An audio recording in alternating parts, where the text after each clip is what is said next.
All right. So we got our valves adjusted. Those move a little bit. Those move a little bit. And you're not going to hear much up and down play. And we always want to turn it over, because what if you had it on compression stroke and you adjusted it for that? Then you'd have a shitload of play. So that one's hard. Let's see here.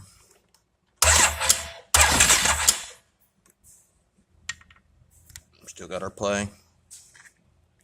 That one I think's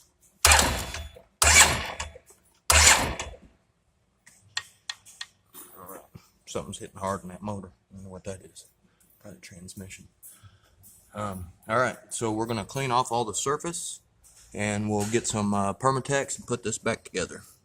And apparently, y'all really can't see it, but there's some cogs right here, and that must run some kind of pump, or I don't know. Anyway, all right, let's put it back together.